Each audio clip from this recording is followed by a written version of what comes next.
Coach, give us some general thoughts on your team for this upcoming season.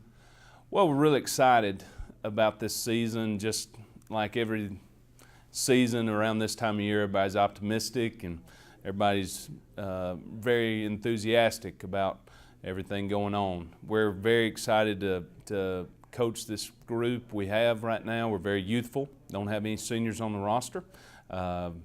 Feel like we have an opportunity to have some success this year if the right things happen, and we're certainly trying to facilitate those right things happening every day within our practices. What do you like most about your team this season? Well, I really enjoy coaching them. They're as an enjoyable group to coach as we've had, just because they have a youthful enthusiasm about them. We have 5 sophomores that'll be the bulk of our team. We have 4 freshmen, and sometimes they don't know what they don't know. So it makes it fun, and they come to practice every day and just give everything that they have to Morehead State. And that makes for a great culture and a great environment to coach, and they want to learn. So it's really exciting that we haven't had a bad day yet. You've mentioned your team's youthfulness quite a bit. Would you say that's the biggest challenge you guys face this year, or what else could be a big challenge? Well, I don't think it's as much a challenge as it is opportunity. It's just an opportunity to overcome and adapt to what we do have. We're going to be limited just by what our roster has in some of the things that we can do. Just with we're not a very big team, but I do think that our style of play will lend us to play in a certain way that will give us some advantages, and I'm really excited to watch that come to fruition. What do you think about the Ohio Valley Conference as a whole this year? Well, it's great. You're really seeing a maturation now into the conference, and going into division is going to make that really interesting. You've got a West Division that's absolutely loaded on that side. UT Martin has dominated the conference over the last couple of years. Eastern Illinois has done the same thing. Edwardsville becoming now eligible for tournament play. Murray State, that west side is loaded. I think on our side, on the east side, is very interesting. I don't think anybody has distinguished themselves as the clear-cut must-beat team, and that's very interesting as we enter into the season. So I think it's going to be ultra competitive. Every game is going to matter, and especially those games where you're playing against other division opponents. Those are like, they're going to count double, especially when you start talking about tournament format. So it's going to make for a very competitive season. Anxious to watch it all unfold.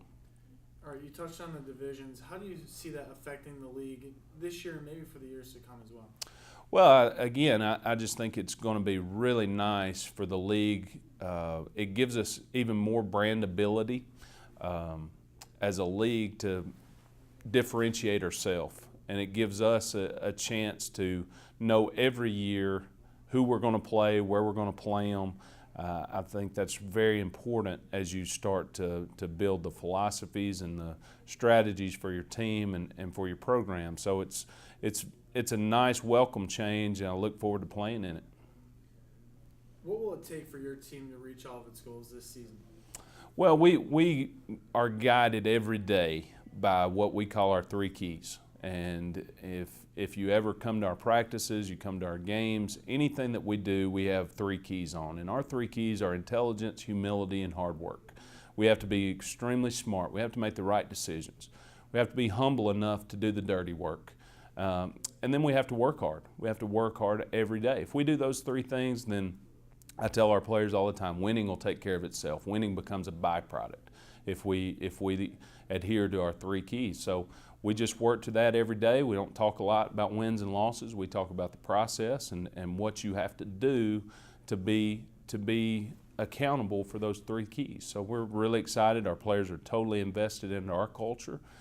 This will be the first roster that we have that are totally all of our players that have only been coached by the staff. So very, very optimistic in Morehead. Awesome. Tell us a little bit about your non-conference schedule, some big games that you guys may have. Yeah, non-conference schedule, again, my philosophy has just always been to schedule as tough as we possibly can. geographically, and to geographically do so. So again, we're continuing our series with the University of Kentucky, who will be most likely in the top 5 in the nation by the time we see them, playing a really good Xavier team and a really good Cincinnati team. Both obviously in the city of Cincinnati that are nice geographical opponents for us. Playing a very good UAB team that'll be picked at the top of Conference USA. So we've absolutely tried to stretch ourselves in the non-conference in preparation for what will be ultra competitive OVC schedule. All right, thank you, sir. All right, thank you.